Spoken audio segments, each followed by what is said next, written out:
Joel Embiid showed that he belonged in the All-Star game last night, and the Sixers now head into the 27-game stretch.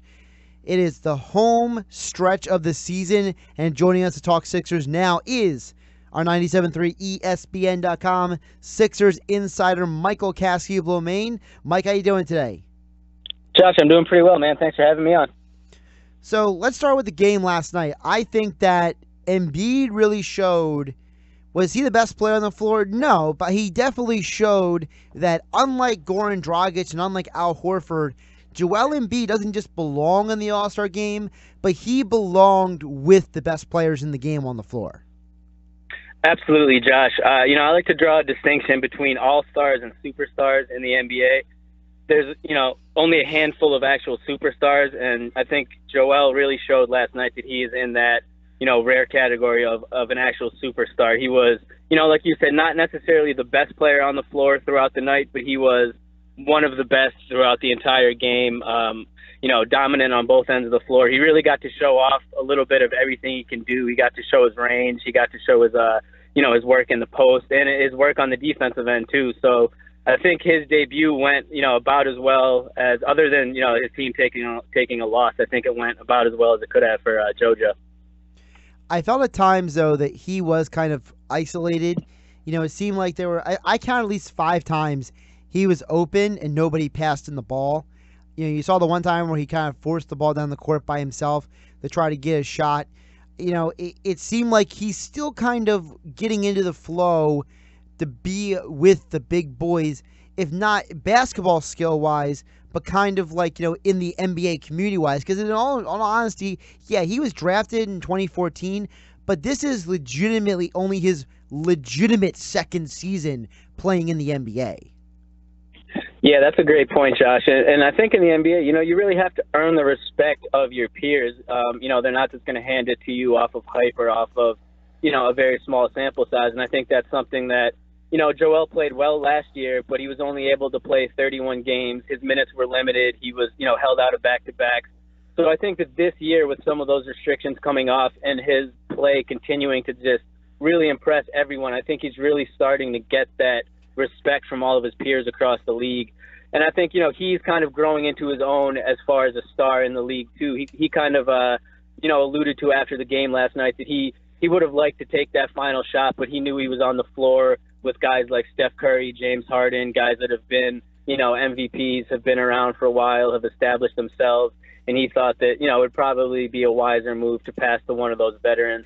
So I think that this was really the first weekend for Joel to kind of establish himself, and I expect, for the next All-Star games that he makes in the years going forward, he'll kind of feel more, more as part of the crew and more of a veteran and more confident, just overall in what he brings to the floor. Mike, there was a lot of people saying that Joel Embiid has kind of frozen himself out from the rest of the NBA stars, which I thought was crazy. I believe that Joel Embiid he's kind of like the old school. It's like, I roll with the guys on my team. I don't have a problem with anybody else, but unless you roll it with me and in Philadelphia right now, you're the enemy. It's us against the world every night, rather than this new kumbaya NBA that everybody seems to want to embrace. Yeah, I definitely agree with that, Deshaun. I think, one of his nemesis on the court now, Russell Westbrook, is, very similar in that way as, if you're his teammate, he'll have your back and he'll ride for you. If you're not his teammate, he's not interested in you. He's not interested in being friends. He's not interested in talking to you. You're basically his enemy on the floor. And I think Joel has a lot of that same kind of attitude in him. He's, as goofy and personable and funny and sociable as he is off the floor, he's a, very motivated and focused player on the floor. And I think that's kind of, just how he is. He rides with his teammates, and otherwise he's going to, try to not only beat you on the floor, but he's going to try to embarrass you and then tweet about it afterwards. Mike, looking ahead to the Sixers in the second half of the season, they're 5 games over 500. Their season continues this Thursday. What are the storylines you're looking for with the Sixers team in the second half? What could be a possible playoff berth? Yeah, these last 27 games, Deshaun, are obviously going to be really big for this team. I think the main thing that a lot of us want to see is just the continued really growth and development of the team. I think over the past, month and a half, since maybe Christmas, the beginning of January, we've seen this team really take some steps forward in their their development and their cohesion and chemistry together. I think a lot of that's been, reflected in the recent 5-game winning streak at home. I think they've just been playing better, and just getting more accustomed to playing with each other. A lot of these guys, heading into this season had never played with each other. They were rookies, second-year players. So there was a lot of kind of feeling things out over the first half of the season. And, now that portion of the season's over and there's this home stretch coming up, I think that they can really just focus on the games, trying to get as high as they can in the Eastern Conference standings and, really just see where the rest of the season can take them. They're kind of playing with, not necessarily playing with house money, but, I think a playoff berth was the stated goal for the team. That's what the fan base wanted to see. So if they can get into the playoffs and possibly make some noise, that would be a great foundation for guys like Joel and Ben and Dario to get that experience, this year, and then move forward in the coming seasons where the expectations will go from, a team that could potentially make the playoffs to a team that could potentially compete for a title. We're talking with Michael Kaskey-Blomain, our 97.3 ESPN Sixers insider. You can follow him on Twitter at @TheRealMikeKB. That's at @TheRealMikeKB on Twitter. Mike, we can't talk Sixers without talking some Markelle Fultz. And the last time I seen anything about Markelle Fultz, besides him being in Washington over the All-Star break, was that he was shooting outside the paint. Zach Rosenblatt posted a video, and he looked pretty good. His form looked pretty good. He was hitting the shots. He looked pretty good. When was the last time you seen any of Markelle Fultz's shooting, and what's your update? Yeah, Deshaun, at practice before the All-Star break went down, he was out on the floor.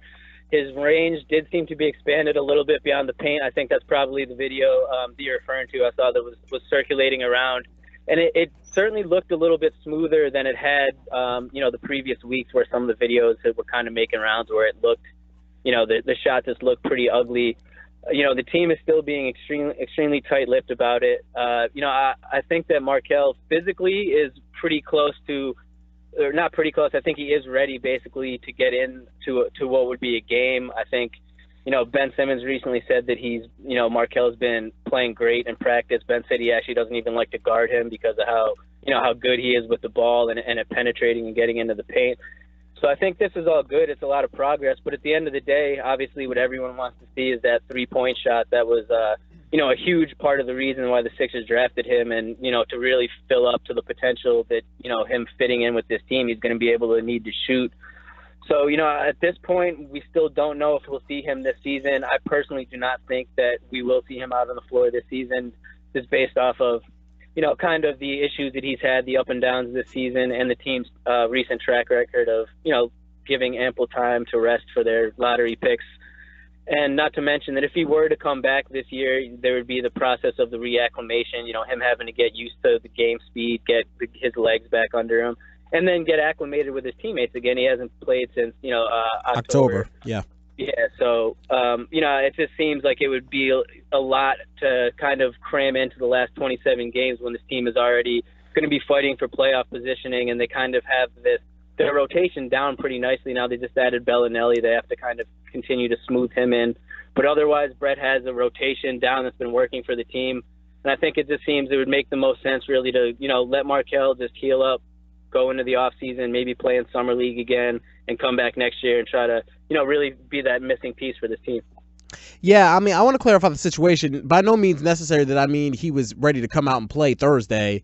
Obviously, you want to see him. For me to believe that he's going to play this year, and I'm with you, I don't think he's playing this year just because the team's track record, the way the team's playing right now, especially with the addition of Bellinelli and how Brett has this rotation kind of gelled and ready for this playoff run, he would just be an added bonus, and I don't think you want to kind of put him in a situation where he's set up to fail. Again, though, if he comes out tomorrow pregame or shoot around or whenever and he's starting to hit three-pointers, then you got the people clamoring, well, he's hitting three-pointers, why isn't he playing yet? So, you kind of rolling the dice here and having the best of both worlds when it comes to Fultz.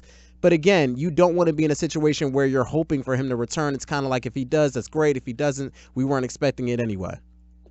Yeah, that's a great point, Deshaun. And I think that's kind of where the Sixers almost might have mishandled the situation a little bit rather than doing, consecutive updates every third week. If they kind of had just put him out of the public eye for a while And then if he had ended up being able to come back this season, like you said, that would great. That would be an added bonus. If not, people would be like, all right, well, he'll be, ready to come back next year.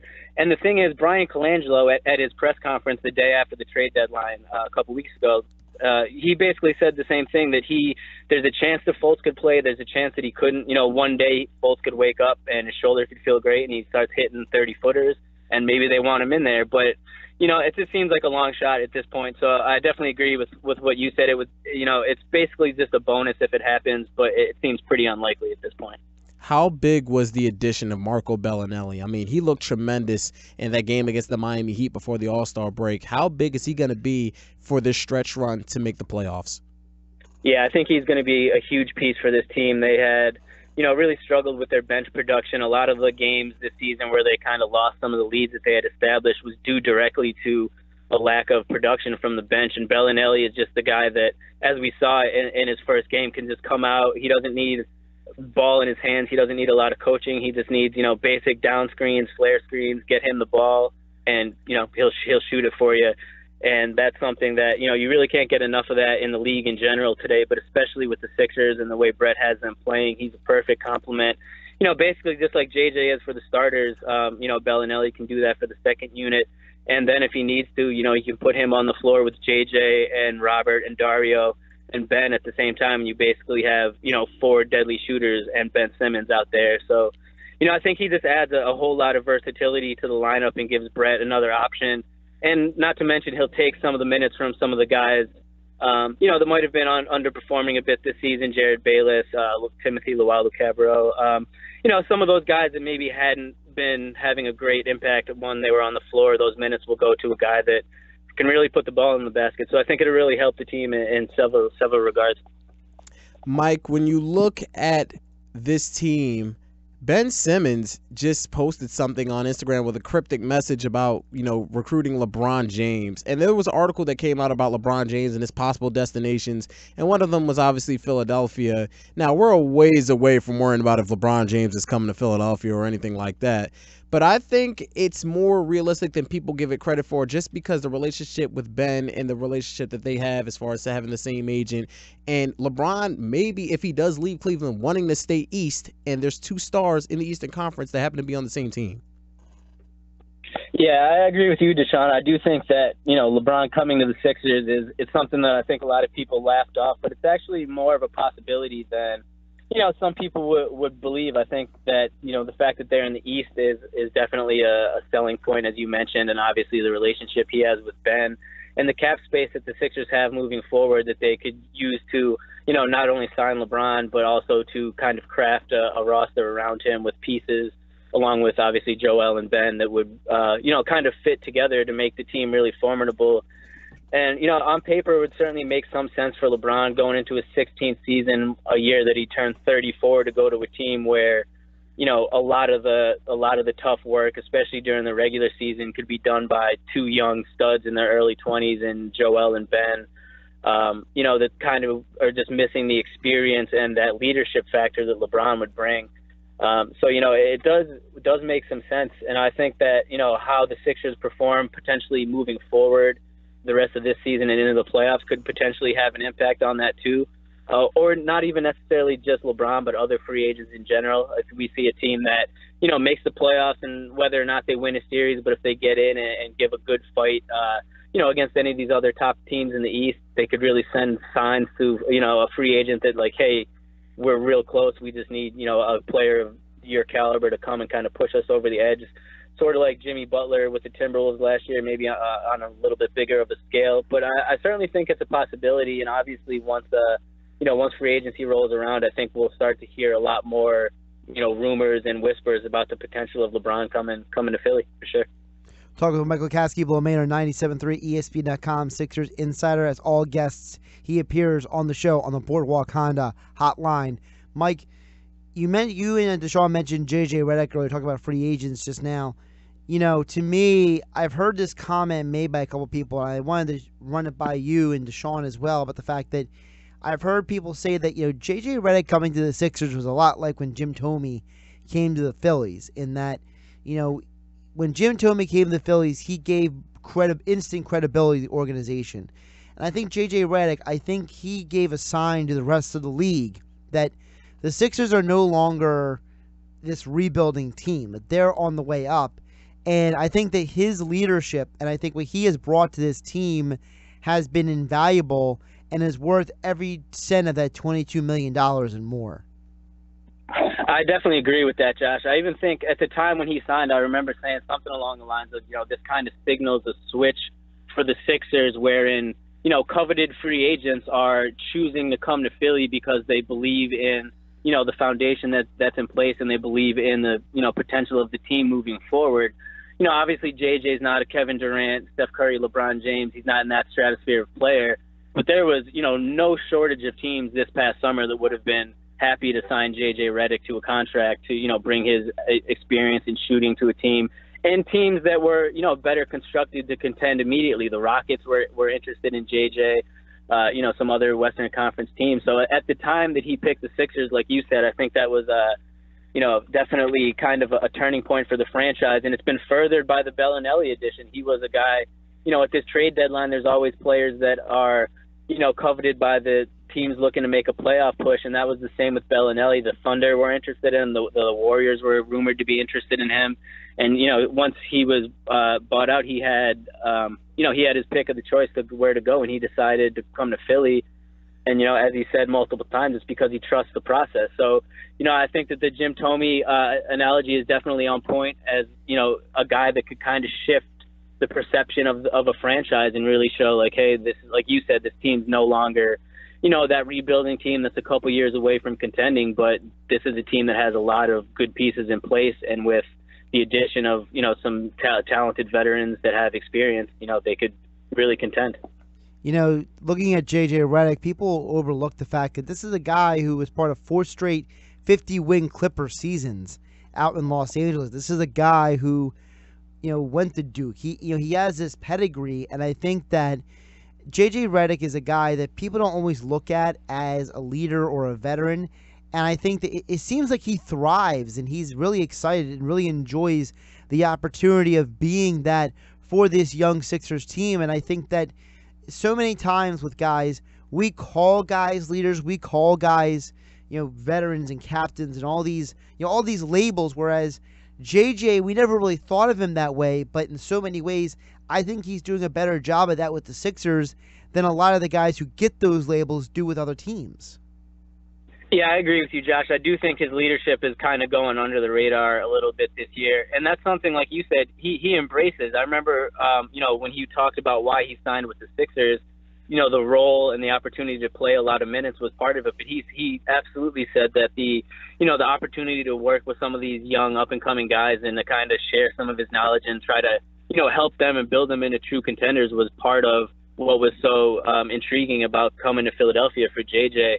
And there's been, no shortage of examples like that throughout the season, maybe even some stuff that goes, unreported or under the radar. Most recently with the Markelle Fultz thing where JJ, kind of really, stepped up and stuck out for Markelle when, with the video situation and saying that, the kid's only 19, basically kind of leave him alone. And that's something that you would expect a veteran to do. No one else on the Sixers had said anything. And finally, JJ decided, he didn't think was right and decided to step up and say something.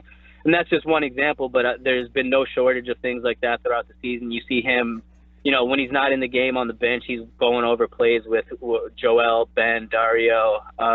He just seems to be genuinely really enjoying his time with the team and sharing the knowledge that he has. So I definitely agree with you that I think the leadership is definitely an underappreciated aspect with JJ, and the fact that, he's been able to contribute on the court and off the court. Like Amir Johnson's a guy that also, he's been a great veteran presence in that locker room, but he can't offer quite as much on the floor to the team as JJ can. So for JJ to be able to, give the team a very reliable starting 2-guard and a veteran presence in the locker room, his addition this offseason was, it was definitely a good one. Do you think Redick will be back in Philadelphia next year, or do you think this is a one-off? Yeah, I do think he'll be back. I don't think he'll be the priority. The team will be looking to make some major moves in free agency, but I think, at a reduced rate, he's not going to get a 1-year, $23 million again. But he likes Philly. I think he's committed to what's going on, and I think especially if they end up adding some talent, there's a perfect role carved out for him here. So I do, he'll definitely have suitors. There'll be competition for him. But if I had to say right now, I do expect him to be back in Philly next year. MKB. Mike, I really wanted to ask you this question. It's been a while since I've been on the air with you, but I really want to ask you this question about the general NBA right now. You have teams like Golden State and Cleveland who are kind of like the super team models that are always going to be in the finals the last couple of years. You got teams like the Sixers and the Lakers who are building and have young guys in place to kind of take over the league in a couple of years. But then you got the Phoenix Suns and the Orlando Magics and the Atlanta Hawks, teams that they draft guys that just don't pan out. I said it on my show a little earlier today that the Phoenix Suns, they're drafting all the time in the top 5 that just can't hit on anybody. Where are these type of teams heading? Because I think that's what's really killing the NBA. You don't have a guy like Sam Hinkie going around to every single team like Sacramento and Phoenix to kind of fix these problems. You got these guys that are trying to put Band-Aids on these teams that really need to be rebuilt. That's a great point, Deshaun, and that's a good way to put it, putting Band-Aids on teams that need to be rebuilt. And it's almost ironic because, when Sam Hinkie was here, he cut so much slack for an approach that was, it was laid out to take longer and didn't necessarily have the immediate, gratification that some of the other moves do. And, what happens, a lot of these teams that were rebuilding along the same timeline as the Sixers, starting back in 2013, you just mentioned, have made, no progress whatsoever on a rebuild. They've, gone through coaches, point guards, lottery picks like the Suns, the Magic. Obviously the Bucks have found themselves a star in Giannis, but other than the fact that they have Giannis, you could argue that they've made really no progress as an organization. There's a lot of these other teams that is the Kings you mentioned, and that just don't have a sense of direction. And now, especially that we just watched Joel start in his first All-Star game, or watching Ben Simmons out on the floor, we're watching the growth of Dario Saric into, a legitimate two-way player for this team. And you really see all these pieces that, in the direction that this franchise could go. And you can't help but to almost laugh at some of the takes back in the day at Sam Hinkie that were so, basically just rapid reactions rather than kind of taking a step back.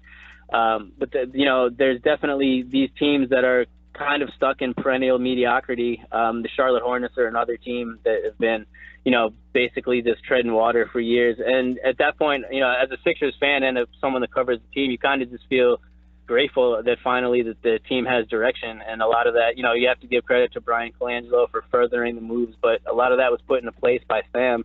And, I think a lot of these other teams could benefit from bringing him in and doing their own version of, the quote-unquote process. Yeah, right. I mean, you look at the Sixers, and everybody wanted to say, well, what is Sam doing? He's an analytics guy. He's just collecting draft picks. You got to hit on these draft picks.